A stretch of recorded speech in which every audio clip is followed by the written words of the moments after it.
যা মা, যা, এই নদীর স্রোতে গিয়ে পাখির রাজ্যে পৌঁছে যা। নিশ্চয় তুই কোনো ভালো পাখির হাতেই পড়বি। তোকে ওরা অনেক যত্নে রাখবে। আমার উপর একদম রাগ করবি না কিন্তু। পরিস্থিতি হয়তো আমাদের আলাদা করেছে, কিন্তু মা, তোকে একদিন ঠিক খুঁজে বের করব। মা পরে কাঁদতে কাঁদতে তার ছানাকে সেখানে থেকে ভাসিয়ে দেয়, আর ছানা নদীর ঢেউয়ে ভাসতে ভাসতে পাখিদের রাজ্যের দিকে আসতে থাকে। কিন্তু দুর্ভাগ্যবশত ছানাটির হাড়ি একটি গাছের ডালের সাথে ধাক্কা খেয়ে ঢেউয়ের অন্য পথ দিয়ে আসতে থাকে, আর সে ভাসতে ভাসতে একটি গভীর বনের কাছে চলে আসে, যে বনে কোনো পাখির বসবাস ছিল না। আমার রাজ্যে আমি রাজা। ওহ বাবা, ভাগ্যে সেই বনে কেউ থাকে না। কত যে সুখে আছি আমি একা থেকে। তবে গল্প করার মতো একটা সাথী থাকলে মন্দ হতো না। তবে যাই, একটু নদীর পাড় থেকে সাঁতার কেটে আসি। কত আর একা একা থাকবো। ডাইনি একা একাই গল্প করতে করতে নদীর পাড়ের দিকে আসতে থাকে। এমন সময় হঠাৎ ডাইনির চোখ যায় নীল হাড়ির দিকে। ওমা, কত সুন্দর একটা নীল হাড়ি। মনে হয় কোথাও থেকে ভেসে এসেছে। যাই, হাড়িটা নিয়ে আসি। খাবার দাবার রাখার মতো তো পাত্র নেই আমার। আহারে, এত সুন্দর একটা পরিকন্যাকে কে এভাবে ভাসিয়ে দিল? কি মায়াবী চেহারা। কাঁদে না মা, কাঁদে না।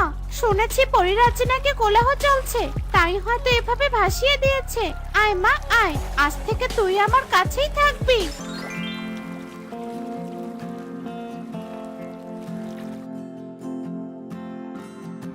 আজ থেকে আমার রাজ্যে আরেকজন রানী হয়ে গেল। তুমি আমার মা? হ্যাঁ, আমি তোর মিথ্যে মিথ্যে মা। তোর আরো একটা মা আছে, সে একদিন ঠিক তোর কাছে আসবে। ঠিক আছে, আমার মিথ্যে মিথ্যে মা। ছোট্ট পরিকন্যা ডাইনিকে ভয় না পেয়ে উল্টো ডাইনির সাথে আরো বন্ধুত্ব করে। এভাবেই দিন কাটতে থাকে। মেয়ে মেয়ে, জানো আজকে তোতা মিশর সাপ জমি মোরল মশাই দখল করে নিয়েছে। তোতা মিশর না খুব কান্না করছিল। আমার দেখে খুব কষ্ট হয়েছে মা। সত্যি, এসব আবার আমাদের বনে নতুন নাকি? এই পাখিগুলো সব ধনী পাখি, তবু এদের লোভ যেন কিছুতেই কমে না। পারলে গরিবগুলোকে একেবারে নিঃস্ব করে দেয়। এই বনটি ছিল সেই গহীন বন থেকে বেশ খানিকটা দূরে। এই বনে বেশিরভাগ পাখিরা ছিল ধনী পাখি। ধনী হলেও তাদের মাঝে লোভ ছিল অনেক বেশি। তারা একে অন্যের সম্পদ কেড়ে নিতেই বেশি খুশি হয়। এ কি মোরল বাবু, আপনি আমাকে এত কম টাকা দিলেন কেন? সবাই তো বেশি টাকা পেল। তুই তো মেয়ে পাখি, তোর আবার বেশি টাকা কেন শুনি? যা দিয়েছি তা নিয়েই খুশি থাক, আর চুপচাপ চলে যা। যত সব। আমি মেয়ে পাখি হলেও তো কাজ করেছি মোরল বাবু। এভাবে আমাকে আমার ন্যায্য টাকা দিবেন না কেন শুনি? দিয়ে দিন বলছি। বাবা, তুই কি না আমাকে শাসাচ্ছিস? জানিস তোকে এখন কাজ থেকে তাড়িয়ে দিলে তোকে কেউ কাজে নেবে না। গরিব কোথাকার। আমাদের মতো গরিব পাখি আছে জন্য তো আপনাদের মতো ধনী পাখিরা কাজ করিয়ে নিতে পারছেন। কি মোরলকে কিনা এত বড় কথা? তবে রে, দিয়ে দে টাকা বলছি। কাল থেকে তোকে আর কাজে আসতে হবে না। মোড়ল টুনির কাছে টাকা কেড়ে নিয়ে তাড়িয়ে দেয়। এদিকে টুনি কাঁদতে কাঁদতে বাড়িতে চলে আসে। কাছে কেন মা? ওই লোভী মদনকে তোমাকে বকেছে মা? হ্যাঁ রে মা, আমাকে কাজ থেকে তাড়িয়ে দিয়েছে। এবার আমি তোকে নিয়ে কি করব? কি করে অভাবে সংসার চালাবো? কেটো না মা, কেটো না। সৃষ্টিকর্তা ঠিক একটা ব্যবস্থা করবেন। ছোট্ট মেয়েকে নিয়ে টুনির সংসার ছিল। একমাত্র কর্ম হারিয়ে টুনি চিন্তায় পড়ে যায়। মা, তুমি কোথায় যাচ্ছ? আমাকে সাথে নিয়ে যাবে না? মারে, আজ তুই একাই বাড়িতে থাক। আমি একটু আমার পুরনো বাড়ি থেকে ঘুরে আসি। কতদিন হলো আমার ডাইনি বাড়িতে যাওয়া হয় না। ঠিক আছে মা, তবে তাড়াতাড়ি আমার কাছে এসো কিন্তু। আমার একা থাকতে একদম ভয় করে। আচ্ছা ঠিক আছে রে মা, তাড়াতাড়ি ফিরে আসবো। ডাইনি পরিকন্যাকে বিদায় জানিয়ে সেখান থেকে চলে যায়। আর ডাইনি তার পুরনো বাড়িতে যেতেই অবশেষে ডাইনি, তোর খোঁজ আমি পেয়ে গেলাম। এবার তোকে আমার হাতে বন্দি হতেই হবে। এই, না না তান্ত্রিক, তান্ত্রিক, তুই আমাকে বন্দি করবি না। আমার একটা ছোট্ট মেয়ে আছে, আমার মেয়েটা যে একা হয়ে যাবে। করিস না, আমাকে বন্দি করিস না। ডাইনি তান্ত্রিকের কাছে অনেক আকুতি মিনতি করতে থাকে, কিন্তু তান্ত্রিক কোনো কথাই শোনে না। তান্ত্রিক ডাইনিকে বন্দি করে নিয়ে যায়। এভাবেই বেশ কিছুক্ষণ কেটে যায়। কি ব্যাপার, মা এখনো এলো না কেন? মা তো এতক্ষণে আসার কথা।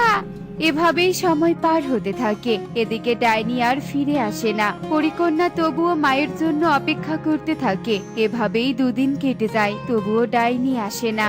এই জঙ্গলে আমি একা হয়ে গেলাম, কেউ নেই আমার সাথে। মাও আমাকে রেখে গেল, কেউ এলো না আমার কাছে। আজ থেকে গভীর জঙ্গলে আমি একাই থাকবো। বাড়ি ঠিক করে লাভ নেই টুনি, কারণ আজ তোদের এই বাড়ি ছেড়ে চলে যেতে হবে। মানে আমি আমার এই বাড়ি ছেড়ে চলে যাব কেন শুনি? কেন আবার জানিস না? তোর জমির পাশে আমি বড় বিল্ডিং করার জন্য জমি কিনেছি। তোর এই বাড়ি দেখতে একদম বেমানান, তাই ভালোই ভালোই এই বাড়ি ছেড়ে চলে যা। বললেই হলো নাকি? আমার বাড়ি ঘর থেকে চলে যাব না আমি। তুই কি জানিস না নাকি আমার কত ক্ষমতা? মোরল বাবুকে বলে যখন বন থেকে তাড়িয়ে দিব তখন বুঝবি। বুঝি না বাবা, তোদের মতো গরিব পাখিগুলো কেন আমাদের বনে আছে। কালু নানান ভাবে টুনিকে ভয় দেখাতে থাকে, আর টুনি বাধ্য হয়ে কালুকে বাড়িঘর ছেড়ে দিয়ে চলে আসে। আমি বুঝি না মা, এই ধনী পাখিগুলো কেন এমন হয়? ওদের যেন চাই চাই ভাব। ওরা পারলে গরিবদের সামান্য সম্পদও কেড়ে নেয়, শুধুমাত্র ক্ষমতা আছে বলে। কান্না করিস না মা, আমরা আর এই বনে থাকবো না। আমরা অনেক দূরে চলে যাব, কারণ এই বনে সব পাখিরা লোভী। টনি কাঁদতে কাঁদতে সেখান থেকে চলে যায় আর গভীর বনে চলে আসে। তখন পরিকন্যা তাদের দেখতে পায়। আরে আরে, তোমরা কে? তোমাদের তো এই বনে আগে কখনো দেখিনি। আর তোমাদের ডানা নেই কেন আমার মতো? তোমরা কি আমার থেকে আলাদা? হ্যাঁ, আমরা তোমার থেকে আলাদা। আমরা হলাম পাখি, আর তুমি হলে পরিকন্যা। কিন্তু পরিকন্যা, তুমি এই গহীন বনে একা কেন? এরপর পরিকন্যা টুনিকে সব কথা খুলে বলে। আমার কথা বাদ দাও, তোমরা এখানে কেন এসেছো? টুনিও পরিকন্যাকে তার দুঃখের কথা সব খুলে বলে। কষ্ট পেও না মাসি, আমার তো এই বনে কেউ নেই, তাই তোমরা আজ থেকে আমার সাথে বনেই থাকবে। পরিকন্যার কথা শুনে টুনি আর টুকি অনেক খুশি হয়, আর তারা একসাথে থাকতে শুরু করে। তারা সবাই একসাথে অনেক হাসি খুশিতে ছিল। শুনেছি এই গভীর বনে অনেক ফলমূলের গাছ আছে। এই ফলগুলো নিয়ে যদি একবার বাজারে বিক্রি করতে পারি তাহলে তো অনেক লাভ হবে। কালু গভীর বনে ফলমূল সংগ্রহের জন্য চলে আসে, আর এসেই টুনির সাথে পরিকন্যাকে দেখতে পায়। আরে আরে, এটা দেখছি পরিকন্যা। যে করেই হোক ওই পরিকন্যাকে আমার সাথে নিয়ে যেতেই হবে, তাহলে তো আমি ধনী হয়ে যাব। এই টুনি, আয়, তুই এই বনে এসে কিনা পরিকন্যা জুটিয়েছিস? এই পরিকন্যাকে আমার সাথে দে বলছি, একে কাজে লাগিয়ে আমি অনেক ধনী হয়ে যাব। থামো কালু দাদা, এটা তোমার বন না, বুঝেছো? এখানে তোমার ক্ষমতা চলবে না। তবে রে, আচ্ছা না, চল আমার সাথে। কালু পরিকন্যাকে যেই না নিতে যাবে অমনি মা পরি চলে আসে। দাঁড়া শয়তান পাখি, আমার মেয়ের শক্তি নেই যে তোকে ধন সম্পদ দিবে। তুই কিনা আমার মেয়েকে নিতে এসেছিস, এবার দেখ। মা পরি কালুকে সেখানেই বন্দি করে। তুমি ওর মা, কিন্তু ওকে একা রেখেছিলে কেন? সে অনেক কথা। আমার ছানার উপর এক দুষ্টু পরীর নজর পড়েছিল, তাই ওকে আমি নীল হাড়িতে ভাসিয়ে দিয়েছিলাম। তারপর আর আমার মেয়ের খোঁজ পাইনি আমি। সাধু বাবা বলেছিল যেদিন আমার মেয়ের 1 বছর হবে সেদিন ওকে আমি জাদুই আয়নায় দেখতে পারবো। আজ সেই দিন। ওকে জাদুই আয়নায় আমি বিপদে পড়া দেখে চলে এলাম। তুমি তাহলে আমার সত্যি সত্যি মা?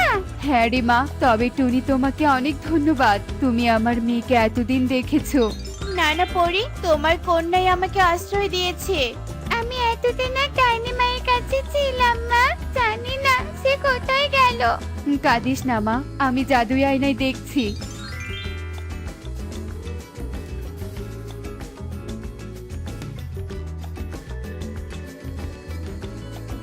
ডাইনি বন্দি আছে রে মা, আমাদের ওকে মুক্ত করতে হবে।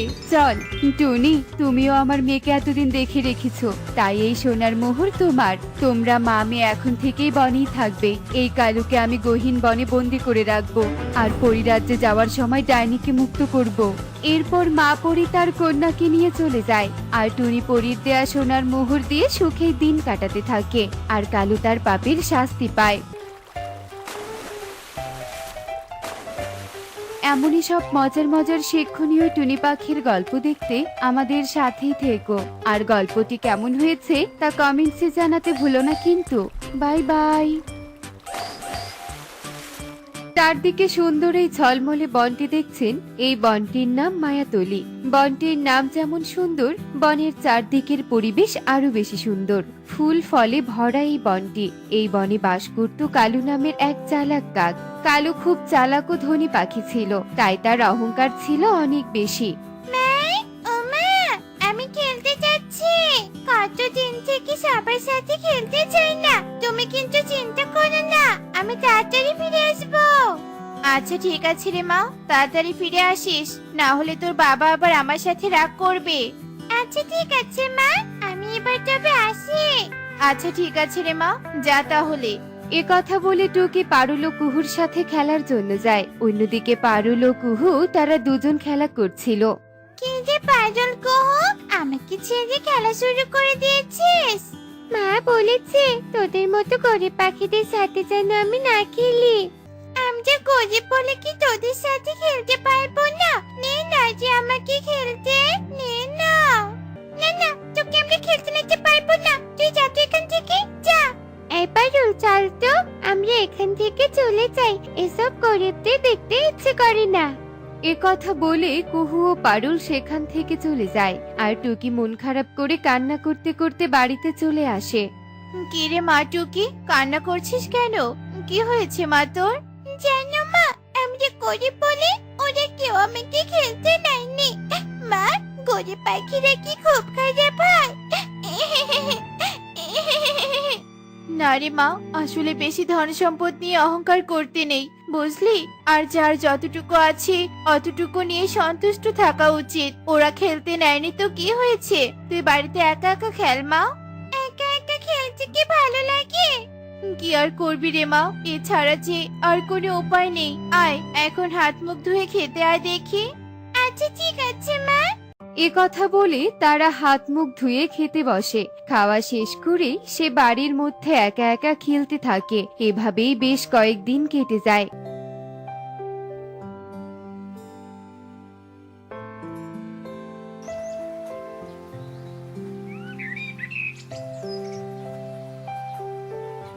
একা একা খেলতে টুকির একদমই ভালো লাগতো না। একদিন টুনি, মা টুকি, তুই বাড়ি থেকে কোথাও যাবি না। আমি আর তোর মা বনে যাচ্ছি কাঠ কাটার জন্য। লক্ষ্মী মেয়ের মতো তুই বাড়িতেই থাকবি, কেমন? হ্যাঁ রে মা, বাড়িতেই তুই খেলাধুলা কর, বাড়ি থেকে কোথাও যাবে না কিন্তু, এই বলে দিলাম। আচ্ছা ঠিক আছে মা বাবা, তোমরা একদম চিন্তা করো না, আমি বাড়িতেই থাকবো। এরপর টোনা ও টুনি চলে যায় কাঠ কাটার উদ্দেশ্যে। আর অন্যদিকে আজকে তো কাকুলি মাসির বাড়িতে নতুন বছর উপলক্ষে উৎসব আছে, নিশ্চয়ই মজার মজার খাবার রান্না হবে। যাই, আমিও গিয়ে একটু খেয়ে আসি। কতদিন থেকে ভালো মন্দ কিচ্ছু খাই না, কিন্তু আমাদের মতো গরিবদের যদি খেতে না দেয়, তো ওই বাবা, এত কিছু ভেবে লাভ নেই, আগে যাই তো।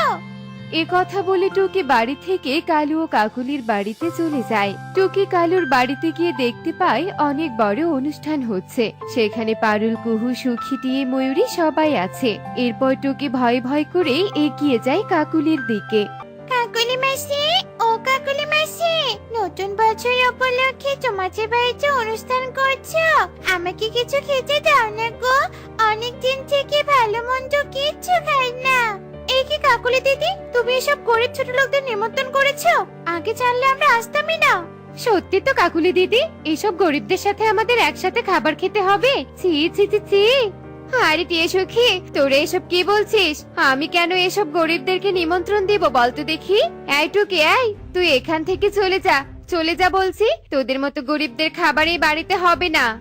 কাকুলি মাসি, আমাকে অল্প কিছু খাবার দাও না গো। কতদিন থেকে ভালো মন্দ খাবারই খাই না। এই টুকি, এই তুই এখান থেকে চলে যা। ভালোই ভালোই বলছি, এখান থেকে চলে যা, না হলে কিন্তু এর পরিণাম খুব খারাপ হবে। কালুর মুখে এমন কথা শুনে টুকি সেখান থেকে কান্না করতে করতে বাড়িতে চলে আসে। অন্যদিকে টোনা আর টুনি বন থেকে কাঠ সংগ্রহ করে বাড়িতে আসে, আর টুকিকে দেখতে না পেয়ে অনেক চিন্তা করতে থাকে। কিরে মা, তুই কোথায় গিয়েছিলি? আমরা কত চিন্তা করছি, তোকে না বলেছিলাম বাড়ি থেকে কোথাও যাবি না? কি রে মা, তোর মুখ কেমন ফ্যাকাশে দেখাচ্ছে কেন? কি হয়েছে তোর? কোথায় গিয়েছিলি তুই? হ্যাঁ মা, কাকুলি মাসির বাড়িতে নতুন বছর উপলক্ষে অনুষ্ঠান হচ্ছে। আমি একটু খাবার চাইতে গিয়েছিলাম, সবাই আমাকে অপমান করে বের করে দিয়েছে। তোকে না কতবার বলেছি তুই ওসব ধনীদের বাড়িতে যাবি না। এই মেয়েটাকে নিয়ে আমি এখন কি করব? আমার একটা কথাও শোনে না। আহা টুনি, মেয়েটাকে আর বকো না তো। আয় মা টুকি, আয় ঘরে আয়। মন খারাপ করিস না মা, আমি কাল তোর জন্য বাজার থেকে ভালো ভালো খাবার নিয়ে আসবো। সত্যি বলছো বাবা? তুমি অনেক ভালো, তুমি আমার সুপার হিরো বাবা। হয়েছে হয়েছে, চল এবার ঘরে চল। এসব কথা বলতে বলতে সন্ধ্যা থেকে রাত হয়ে যায়।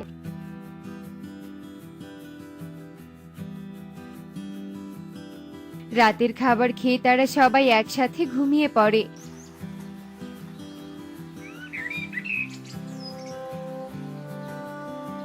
পরের দিন সকালে উঠে প্রতিদিনের মতো টোনা ও টুনি বনে যায়, আর টুকি একাই বাড়িতে থাকে।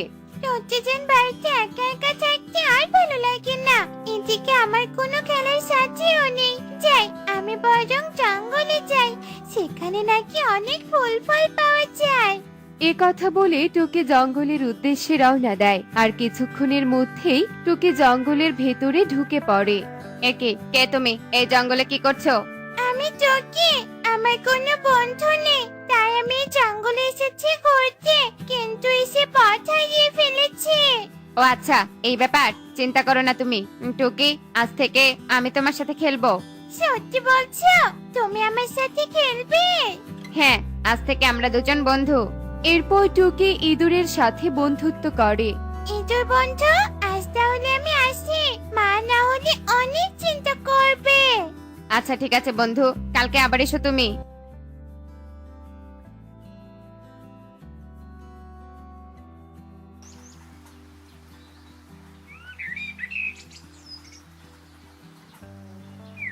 কেউ আছো? আমাকে বাঁচাও, আমি তেষ্টায় মরে যাচ্ছি, বাঁচাও। এই টুকি, ওদিক থেকে কিসের আওয়াজ আসছে? হে বন্ধু, আমিও তো আওয়াজটা শুনতে পেলাম। চলো তো গিয়ে দেখি কে এভাবে আর্তনাদ করছে। একে পড়ে, কি হয়েছে তোমার? তুমি এভাবে কান্না করছো কেন? আমাকে বাঁচাও, আমার যে খুব জল তেষ্টা পেয়েছে। ও আচ্ছা, তুমি এখানে একটু দাঁড়াও, আমি এক্ষুনি তোমার জন্য জল নিয়ে আসছি। টনি এ কথা বলে দৌড়ে যায় নদীর ধারে, আর গিয়ে পরীর জন্য জল নিয়ে আসে আর পরীকে দেয়। তোমাকে অনেক ধন্যবাদ টুকি, তুমি আমার প্রাণ বাঁচিয়েছো। বলো তোমার কি চাই? তুমি যা চাইবে আমি তোমাকে তাই দিব। আমার মা বলেছে কাউকে উপকার করলে তার বিনিময়ে কিছু নিতে নেই। আমি তোমার কথায় মুগ্ধ, আমি তোমাকে উপহার দিব।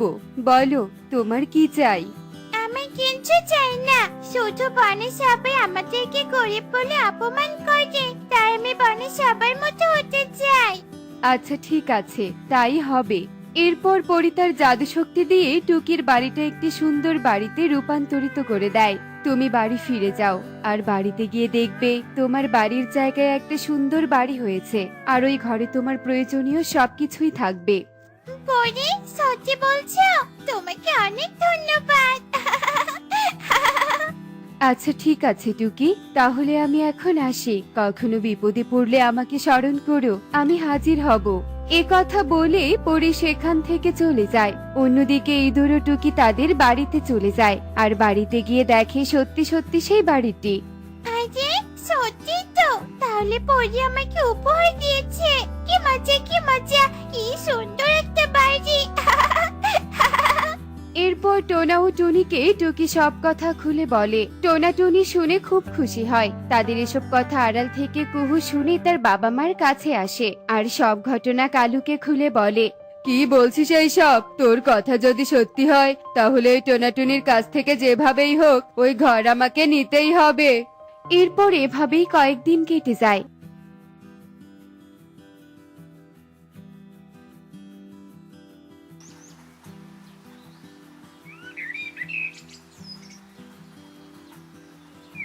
বনের সবাই টুনির বাড়ি নিয়ে আলোচনা করতে থাকে। এই সব কথা শুনে কালু যায় টুনির বাড়িতে। টুনি, এই টুনি, বের হ বলছি। কোথায় গেলি? বাহিরে আয়, তাড়াতাড়ি আয় বলছি। কি হয়েছে কালু দাদা, তুমি এভাবে ডাকছো কেন? এই বনে সবচেয়ে ধনী পাখি আমি, আর তুই কি না আমার থেকেও সুন্দর বাড়িতে থাকবি? তুই এই ঘর ভালোই ভালোই আমাকে দিয়ে দে, আর না হলে কিন্তু এর পরিণাম খুব খারাপ হয়ে যাবে। কালু দাদা, এসব তুমি কি বলছো? তুমি ধনী হয়েছো বলে অন্যের বাড়ি ছিনিয়ে নিবে জোর করে? এই টোনা, এই এত কথা বলিস না, না হলে তোকে ঘাড় ধাক্কা দিয়ে বের করে দিব।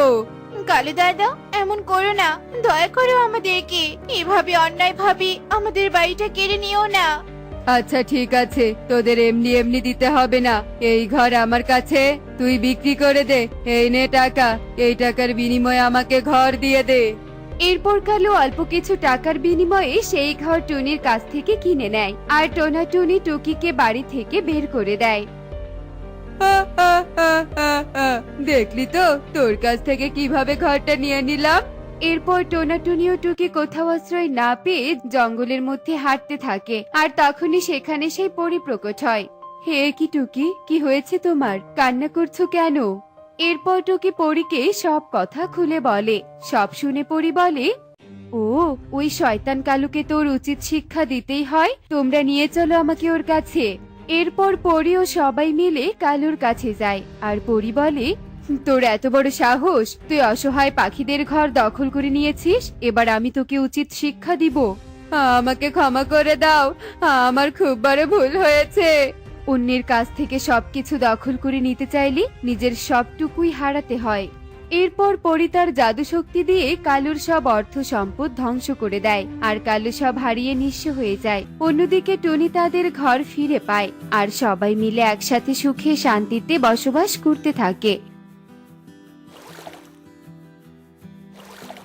দেখলে তো বন্ধুরা, লোভের কারণে সবকিছু ধ্বংস হয়ে গেল। এমনই সব মজার মজার শিক্ষণীয় টুনি পাখির গল্প দেখতে আমাদের সাথেই থেকো। আর গল্পটি কেমন হয়েছে তা কমেন্টসে জানাতে ভুলো না কিন্তু। Bye bye.